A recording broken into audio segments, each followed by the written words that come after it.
So what is up mga lods? Meron tayo ditong side mirror install dito sa ADV 160 ni Kuya. Street King daw to, and hindi ko alam anong brand. Meron lang logo dito, rear mirror. Oh, yun lang. Tapos ito na yung nasa box. So nandito yung side mirror mismo. Ayan. Blue lens din pala to. Pero parang medyo manipis nga yung stem na ito. Ngayon ko lang, yung Street King talaga. Ayan, blue lens. Nandito yung mga tornilyo, yung mga cover nandito rin. Ito mga bolts din and Allen wrench. Pang adjust saka pang huluwag ng mga ano natin. Ito ano ba to? Ano to? Ito yata yung ano. Okay, so ito yung nandito sa side mirror mismo o sa stem. Kinakabit dito. Right, let's go. Install na natin to. Wala na laman kahit ano. So kung magtatanong kayo sa presyo na itong side mirror na to, nasa 400 plus sa Shopee lang to na order. So check natin kung ayos din ba para sa ADV 160. Bali universal pala to. Universal yan, kahit saan mo ikabit pwede. So ayan, subukan na natin kabit. Let's go! So guys, gamit lang tayo ng 14 or 14mm para dito. Ayan. Shoutout sa video.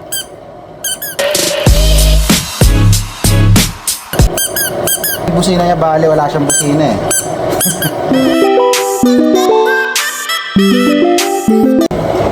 Paikutin niya lang hanggang sa mahirap. So ito yung kakabit natin dun sa stem niya or sa mount niya dito. Mamihula lang tayo din at talapan. So ito sa mga bolts. Buha tayong bolts dito, then gamit tayo ng ito yung Allen wrench na free. So dito may washer pala. Lock washer ang tawag dito eh. Ayan, kung mapapansin nyo ano, pag umigpit, papantayan pag umigpit. So ang purpose nito is para hindi basta-basta lumuwag. Lagay natin dito.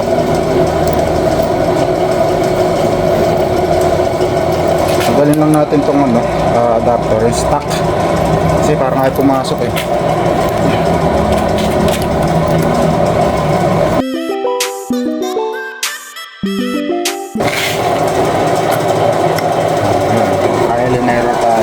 Ganyan siguro positioning na yun. Ito na natin. Nandito yung isang mahabang bolts.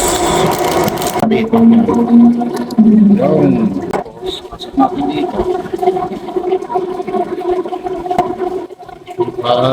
Sisikipan mo sa mga. Diba? Kaya na muna natin hipitan lang ng konti. Konti na.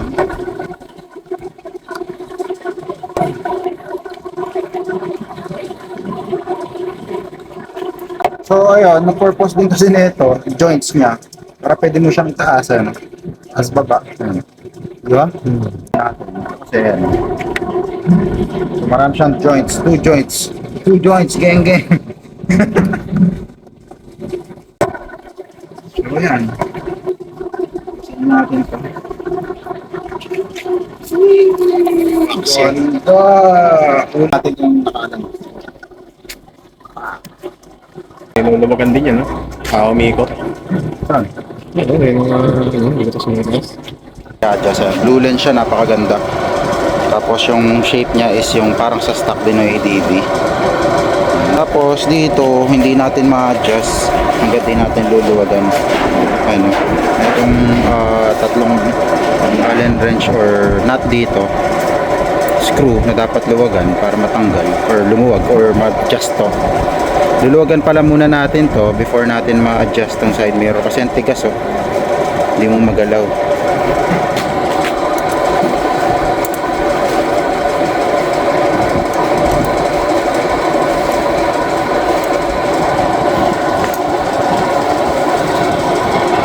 Ano?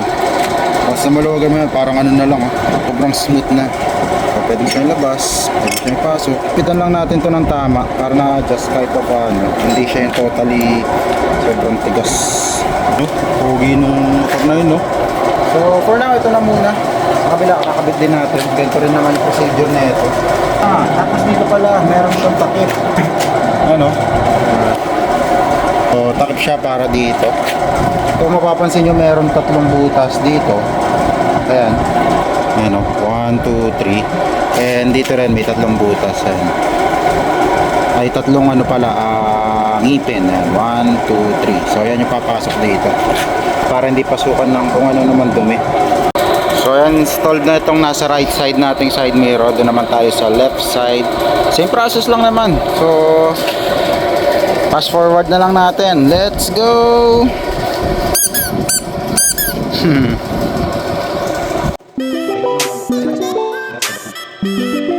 So, dito mga lods, kabit namin with stock bracket for side mirror. Doon kasi wala eh. Try namin kung anong mas maganda. Comparison na rin. So, ito, tinanggal natin yung doon sa right side. Dito naman, wag natin tatanggalin. Subukan lang natin kung ano mas magandang view or point of view ng driver para makita yung likod, no? Okay, let's go! Bali guys, yung pagandahan pala ng mga bolts na to dito. Iba't iba sila ng size. Ano, ito medyo maliit as compared dito sa isa. Ano. So, depende kasi sa motor. Kaya nga sinabi niyang universal to.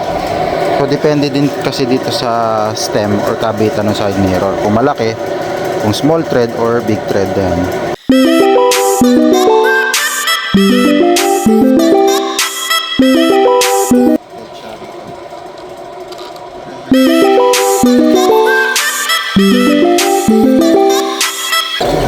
So ayan guys, ito yung with stem na stock. Ito without, wala na. Mababa nga lang tingnan to.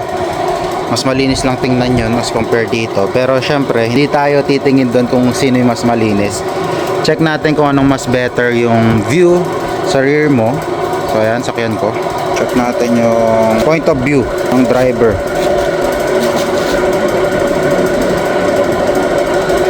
Compare sa point of view di sa kabila. Doon tayo sa mas malinis pero okay din naman yung function. Alright, let's go. Tanggalin natin to.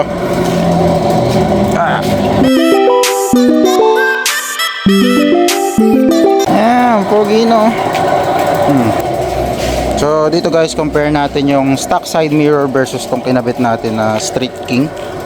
So ito yung stock, ito yung Street King. Almost same lang yung size. Then ito clear lens as compared dito na blue lens. Mga cover niya, kabit natin. So ito cover siya dito. Dito, cover siya rito. Ito malaki, cover siya rito. Ayan. Ayan, tapos tignan natin yung front view niya. Sheesh, angas oh, di ba? So yun guys, tatapusin na natin tong video na ito. Salamat sa panonood. Kung bago ka pa lang sa aking channel, don't forget to like and subscribe and click the notification bell para updated lagi kayo sa aking mga bagong uploaded na videos. Ayan.